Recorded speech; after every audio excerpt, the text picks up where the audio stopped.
Right folks, welcome to the Besides the Norm podcast. I'm Scoob, we've got Monk here, and we also have Craig Fyall from the Levenmouth Police Twitter, which we're kind of interested to talk about. I think what we'll do is though, we'll get into a bit of background about you though first. We'll start with kind of like what sort of made you get into policing and stuff like that. Was there an original thing that set you off to get you to do this kind of work? Or? No, nothing specific as such. I've been in the police for coming up 13 years. Started over in Edinburgh and then moved over to Fife because I'm a Fife boy, born and bred. So, and I've been a community sergeant here since November. Kind of took on the Twitter thing.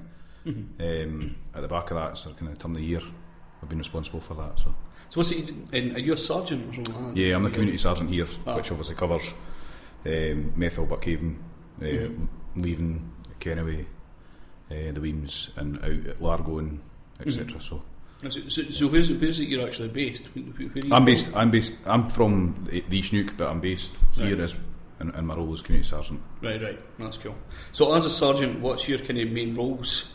Well, I oversee all the community issues for the area, and I've got 6 staff underneath me that carry out the community jobs basically for Levenmouth. Right.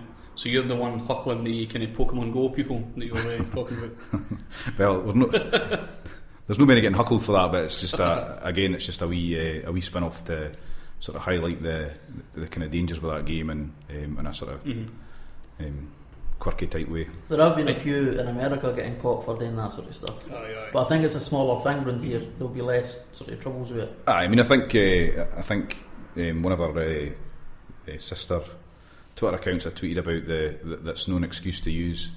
I kind of copied their banter, to be fair, but and it's really just to sort of, there's been people going out in dinghies and getting stranded, and I think it's just to sort of highlight people out in the water trying to catch these. Yeah, just they'll be following them or maybe walking onto roads without looking up. So it's sort of just to highlight the kind of dangers, but put a wee bit of a quirky line on it to try and get the message across. We've done a news podcast and we were sort of looking at news stories today with Pokemon Go and stuff, because it's not a thing I'm interested in, but I've kind of no problem with people playing it.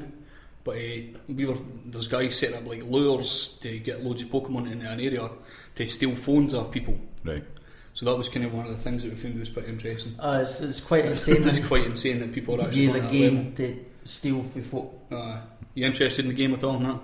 None too much work today, man. That's it. The thing, Levenmouth's not really had a great deal of issues or that coming from the Pokemon thing, but obviously it is a global thing just now, so it's pertinent to sort of make our communities aware of it and just to sort of raise the attention for the kind of dangers with it. And it goes viral, so there's pertinence. And it goes viral, so. Definitely, man. I take it, did you get a lot? There was a lot of shares, like there was like BuzzFeed Scotland and stuff sharing. I made a few of the Facebook headlines, if you like. So it's always quite good to get your stuff broadcasted to as many people as possible. What we noticed was that some of the group that we are involved with are very immature when it comes to the police. It's just sort of complete dismissal anything that's police related. Okay. But even they were sharing it.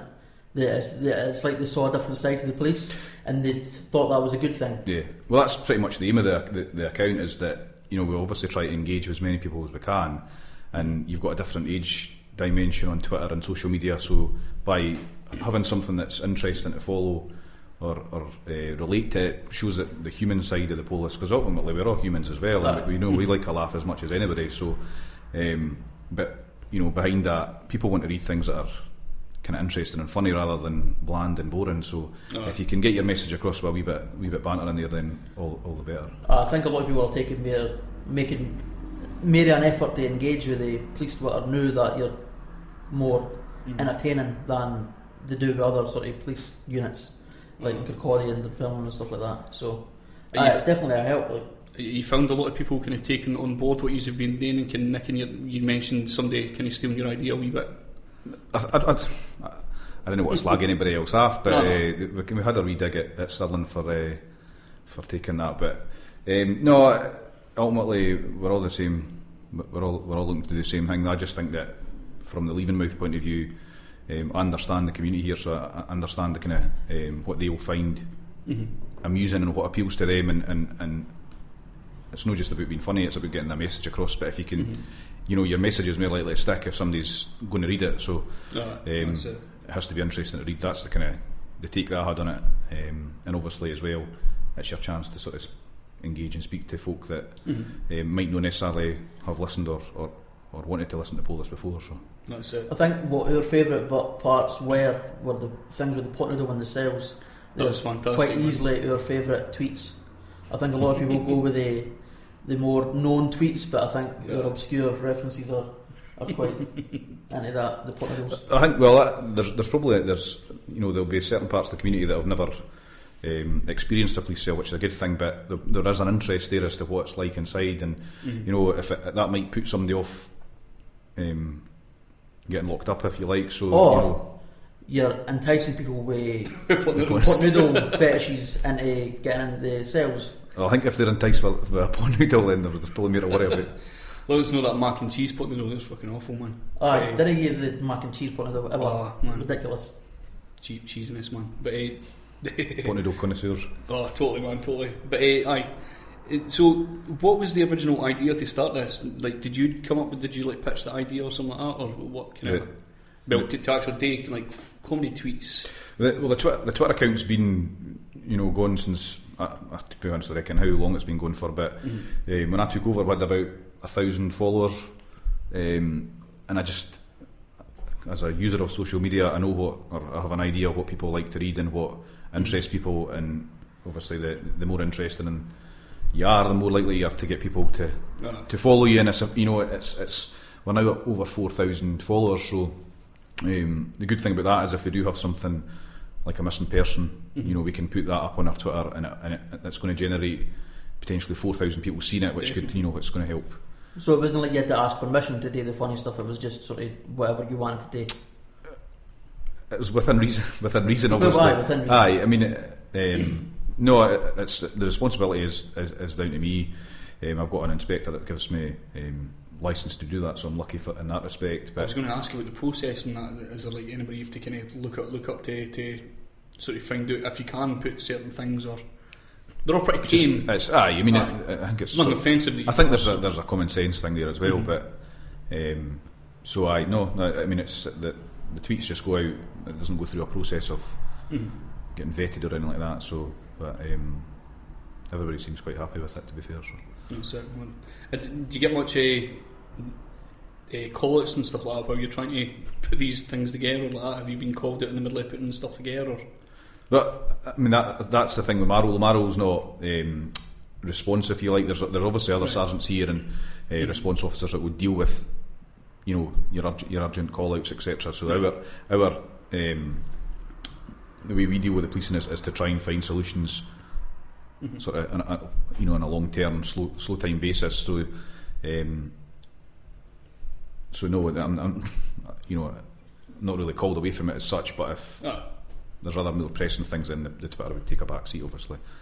But we try to keep it. We try to keep it a decent flow. I'm quite aware of you can put too much stuff out and bog people down, or you could, if you start to dwindle what you're putting out, then you might lose a wee bit of interest as well. So when I go on holiday, then I've got a couple of the community cops, so they'll keep the feed going with the stuff that people want to hear about, and you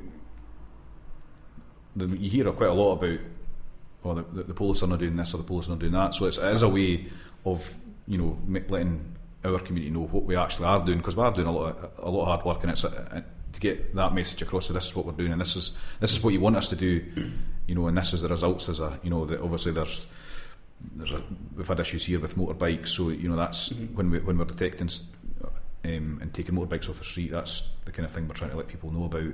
Same with the drugs. So there's that's why we've kind of picked those kind of areas as well. That's fair enough. So as a community sergeant, is it you that would be in charge of the things that used to be like the blue light zone and stuff like that? Is that what your job would have been? Yeah, essentially, yeah. Right. Yeah. Was it Richard Cartwright? Richard Cartwright. I used to do the blue light safe zone years ago. Yeah. Richard Cartwright was the one that done that. He's doing school stuff now, isn't it? He's the YAVRO officer, which is a Youth Alcohol Violence Reduction Officer, Right. and he links in closely with the schools to get a good engagement with the schools, and obviously that's more pertinent than ever with the new super school opening up in a couple of weeks' time. That's it.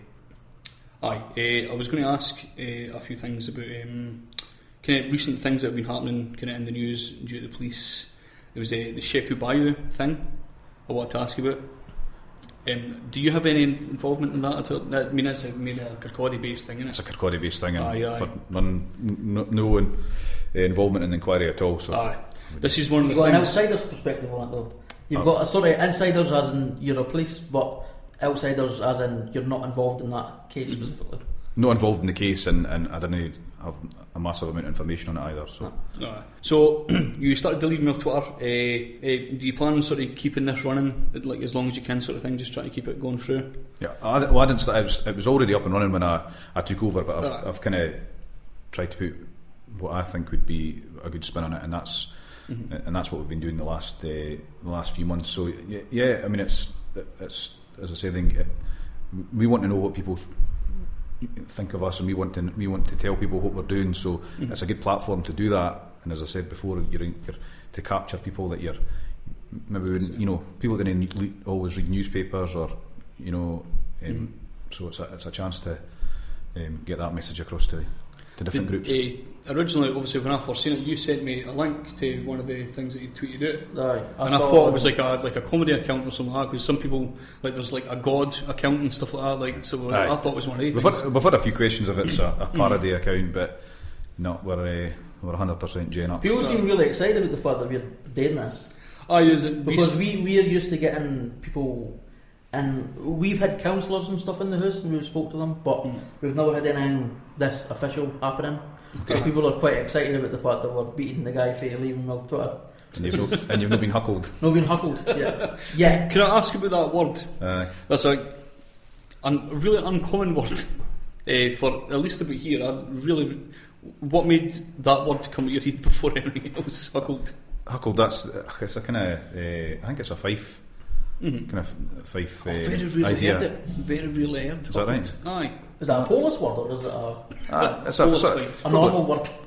Huckled, getting taken into custody. I've never heard that. I suppose lifted is the most common one, but it's kind of we've made a wee bit of trademark out of that huckled. Is there still a blue light thing going on? Is that still The blue light safe happening? zone, are they still happening? No. I think there used to be a big inflatable tent out in the garage out there. We used to have to go and grab that out every week. There's not, but there's different ways that we engage with the young people in What kind of things do you do now? So we'll have officers out at the weekend in the areas that are large groups of people are congregating, and with our partners we try and educate them and disperse them from that. Those that are obviously drinking alcohol or taking drugs underage. Obviously drugs there's no age, but and try and educate them that way. And that's where Richard Cartwright's role is so important as a YAVRO in the schools, to get that early prevention in, because if you prevent it, it's obviously better than trying to respond to How it. do you get on with that in the streets? Because obviously, like, we used to have youth workers walking about. They can never mind the name of the youth workers that walk about. There's still ongoing. There's various groups that still do that voluntary, which I take my hat off to them. But in Canada it used to be John. That was another thing, because you had the guys going about, and there was like a couple of police officers that used to walk about, and they were always the ones that everybody was like, "No, fuck, we'll get away for these folk.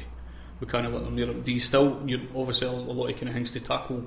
Obviously, we've been kind of this whole kind of fuck the police kind of thing happening. Do you have to put up with that quite a lot? I'm assuming. Not everybody likes you. I think it would be a funny world if everybody liked everybody. So, totally. I get the. Some people don't like the authority, but ultimately I suppose we're there to make sure that that everybody else is safe, and even these people as well, just to make Levenmouth safer essentially. But we've got with partnership working with, like, we've got there's the pastors are out on a Saturday night, helping people that need a bit of help. You've got your youth workers, you've got Clued Up. So there's a lot of things ongoing to. So you're kind of like behind the scenes, kind of running all that kind of stuff. No, we would just we link in, and we've got our own initiatives that we run, particularly Friday, Saturday nights for that type of thing. So, and we would just link in with them to obviously more hands the better sort of thing. Yeah. When we had Kay Morrison, I don't know if you know her. She's a local councillor.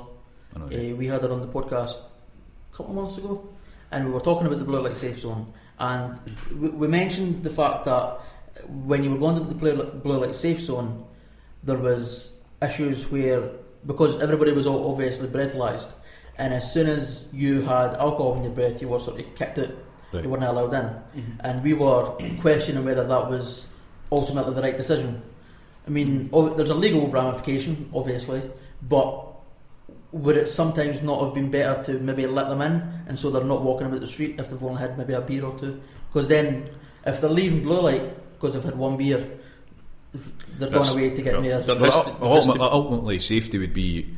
I don't know what happened before, but safety would be paramount for us. So would you be alright with letting a couple in if they've had a beer or two? Again, I guess there's the fine line. You don't want to be encouraging it, but you certainly wouldn't be sending people away if you thought if they're underage and they're under the influence, would be looking to make sure they were taken home or that kind of thing. But I know that the blue light per se doesn't exist anymore. But that would be my view on it. Is they certainly wouldn't be left to wander off if they were under influence, especially if they were underage or incapable of looking after themselves. You could sometimes tell, like, if people are like they've just had a few drinks and they're kind of just out to party sort of things, but you could obviously tell some people are a bit more arsehole-ish when they come in. You could always tell the kind of people. Is there a sort of thing that you're able to kind of look at that, like, as to how much drink they've had and stuff like that? Are you able to kind of figure out what's happening with that? I guess you just have to take each incident on its merit as such. Obviously, some people can take more drink than others. Some people can handle it better than others. So, obviously, it's not an offence to drink alcohol. It's just sometimes when you do drink alcohol, there's offences come with it, sort of thing. So that's where you would come in if you like. I just found out lately that it's technically illegal to swear outside. Yeah. Technically, I mean, it's not, I don't know if it's enforced, but it's technically a problem to be swearing outside, and especially in like England, they're trying to take it more seriously. I didn't ken that. I think it depends on the context. It depends on your way, I suppose. Some people swear and that's how they speak, but it depends how you direct that. If you're shouting and swearing and threatening, that's a totally different thing. It was a lawyer trying to use this legal loophole to get somebody charged, and the judge was trying to make the case that you need to take it on its context, as opposed to just, like, if you're saying the word fuck, you need to contextualise it as opposed to just charging based on saying the word. Yeah, absolutely. I noticed a sign on the way in. It was not to be abusive to the staff, and I was like, do you need to warn people? Like, unfortunately, yeah. Because like when I worked with the council, there was loads of like guidelines and stuff like that. Because you thought there was certain guidelines that you had to follow. Some of them were mental, like climbing ladders. There was a certain, like, I had to go through like a 6-hour course to learn how to climb a ladder properly in order to paint and stuff like that. So there was like annoying things like that you had to go through.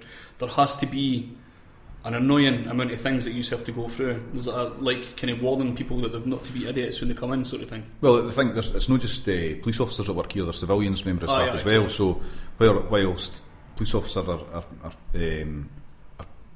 potentially more trained to deal with that kind of thing, everybody should get dignity and respect at their workplace, whether they're in the police, civilians, definitely, whatever. So I guess that's just a notice just to make everybody aware that it's not acceptable. That's it. I want to talk about kind of like common things that happen when you're out on the job. The phone thing. There's I could see them squinting already, going. Everybody in the past few years uses their phones a lot of the time. Every time they see the police, there's tons and tons of videos, and it's like, all this kind of injustice, people looking for injustice a lot of the time. The civilians have become Mr. Lawyer. It's really, really irritating. Pretty quickly. Are you put up with that quite a lot? I think it goes on everywhere. You had personal experiences with that? I don't think there's anywhere that's there's CCTV in so many different places. So, people use their phone. You might not always get the full action footage of what's happened in certain circumstances, but it's there. That's the thing of like, if you're trying to like charge somebody, like they'll film you sort of thing. That was the thing that must annoy tons and tons of policemen. Like people just getting their phones out when like they're either about to get arrested or something like that. That's what I was thinking about there. Not for like evidence based stuff, but like people just filming for the sake of. Well, as long as they're not obstructing the inquiry, then they're being entitled to do that. I don't know if specific cases where people are getting charged that's getting filmed, but there's nothing prohibiting people from doing it unless they're obviously, by doing what they're doing, I don't know, somebody might be doing it when their friend's getting huckled, if you like. So, and if they're getting in the way of that, that could be classed as obstruction, and they would be committing an offence as well. So, is this your personal opinion, or is this the official opinion that you have to put across? No, there's no legislation to say that you can't. I know it's legal, but does it not annoy you? Or do you just need to sort of put up with it? Life's too short to be annoyed, isn't it? Is it? I got annoyed a lot. He's good at interviewing. Yes, he's very good. He's learning stuff. So you've obviously you've not always been the community worker in the police. No, I've not always community sergeant, but no, I was a response sergeant for a couple of years here before I went into that role. So, so presumably, you don't agree with every single law that exists. No comment. At some point, you've had to enforce the law that you don't agree with. You don't need to name the laws. No. But could you think of an example? Maybe if it's just somebody's had a 5 every week. I'll go for an example for you, and you can choose not to answer. We'll see how it goes.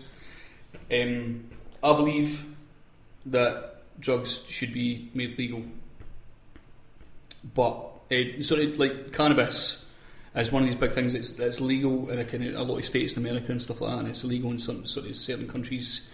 The health benefits are kind of put out there quite a lot of the time.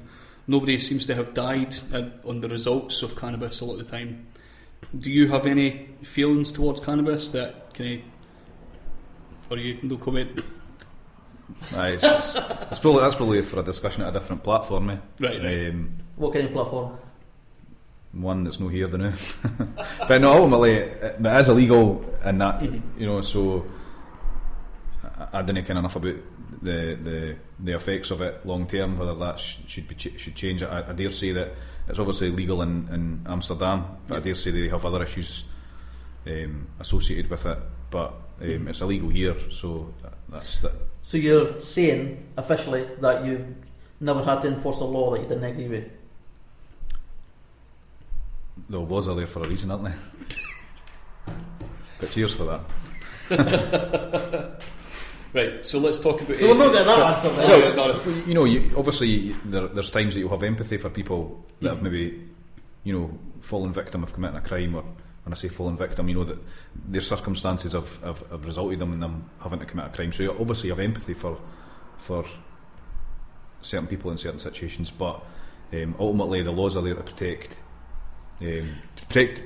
people, and so. Well, there are a few police units in England that have said that they've not got the funding to care enough about going after weed problems. Right. So there are people that are starting to put things above other things in order to maintain funding properly. Okay. So is there anything on that you've got to? We work here on priorities which are identified by our local communities. Obviously antisocial behaviours high on people's agenda, so they're our priorities as well. If they're important to the people at Levenmouth, then they're obviously important to us as well. Mm-hmm. But to say that something else wouldn't matter as a result of that, I would disagree with.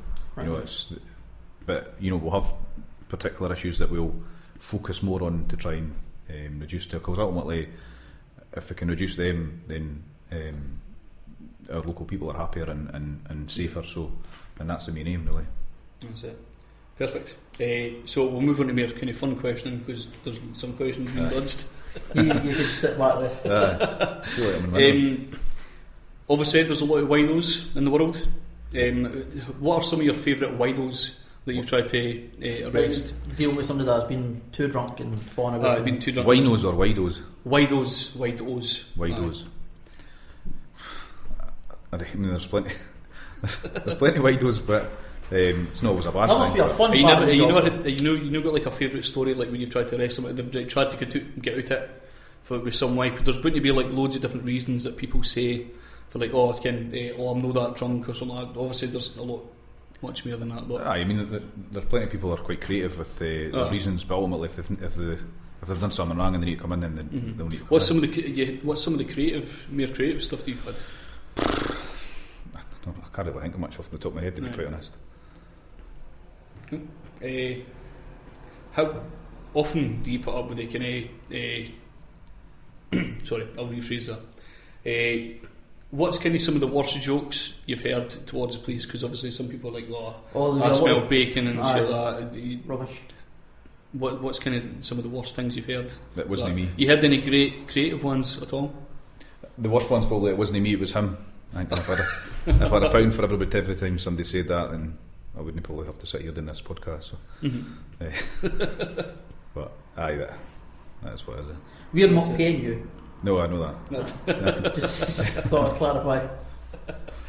Well, that's it. I think that's me done with questions. I'm out of questions as well. Cool.